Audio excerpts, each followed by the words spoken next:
Hey guys and gals. Yeah, NC State kind of came out and took it to us today.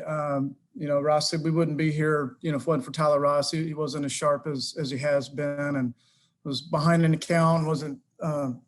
Didn't do as good of a job as he normally does of commanding his secondary stuff, and gotten some fastball counts. And that's a really good physical lineup that's built for this ballpark.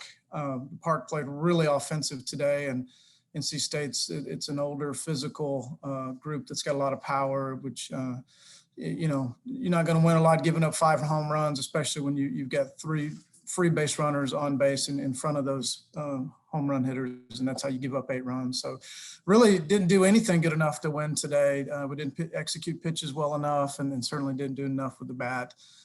Just really, honestly, a little disappointed. Kind of felt like our guys played today like they were just glad to be here.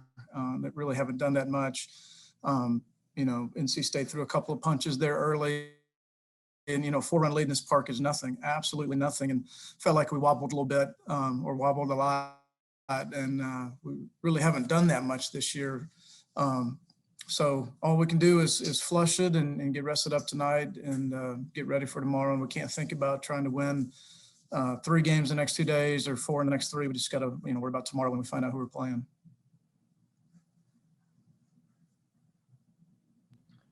Yeah, Coach, I guess I'll go ahead and start. The ball was really traveling today, a lot of home runs. Was that something you guys were expecting in this ballpark, or is that just something that happened? No, I mean, it's the dimensions are small, it's a small park. And yesterday in practice, it wasn't quite that offensive. Obviously the wind has a little bit to do with it. And, I thought if there were 6 home runs hit in the game, 3 of them were out of almost any park, and 3 of them probably don't get out of any other park. So, but it is what it is. I mean, all the teams are playing on the same field, and NC State's probably built a little more, for this than we are. But they didn't move the fences back, for us and move them in for them. We got to do a better job of executing pitches and keeping the ball out of the air and leaving fastballs out over the plate when we're behind in the count.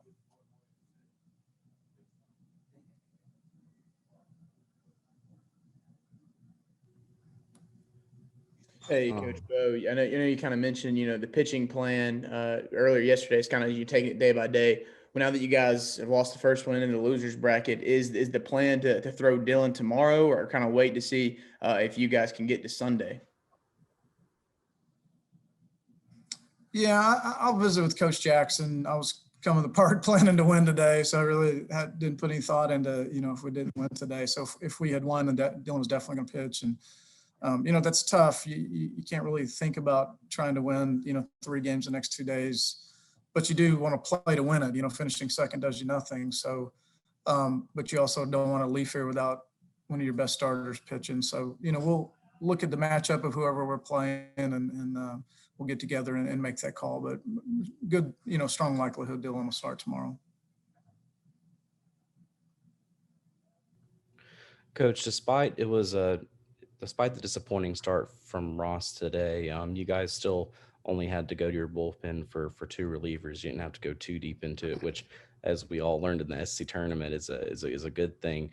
How do you move forward to tomorrow without having to use much of your bullpen today? And on top of that, how good was it today that you didn't have to go too deep? Well, when you lose, you're looking at potentially playing 4 games in 3 days starting tomorrow. So Freeman and Guffey, kind of the reason we use those 2 guys is they bounce back very well. So Will won't pitch tomorrow.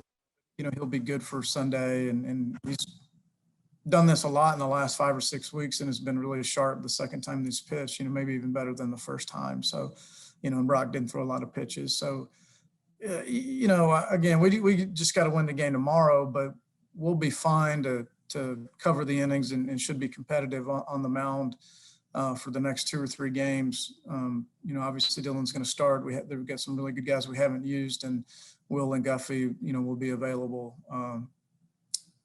Sunday for sure. So that's the least of my worries right now. Yeah, Coach, playing on the turf field, and you know, obviously every ballpark's got its own little quirks and divots in it. How important was it for you guys to kind of see how the wall played? I know a ball got stuck in the fence at one point, and see how it bounces off in certain areas moving forward as you play against some teams that maybe don't hit as many home runs as NC State. Yeah, that's a unique thing about the sport of baseball is every field's different, you know. I mean, every basketball court's the same length and width, and baseball is different. So there was a lot of rain in pregame. Both teams hit batting practice through, you know, a moderate rain. Um, I was concerned that that was going to play a part in the game, like that the position players were going to have a hard time throwing accurately and base runners would slide past the base. And I'm glad that we get a game on wet turf under our belt and didn't have any issues with that. So, you know, it may rain again the next couple of days, and at least if that does happen, we will have had this experience and hopefully be able to deal with it as effectively as we did today.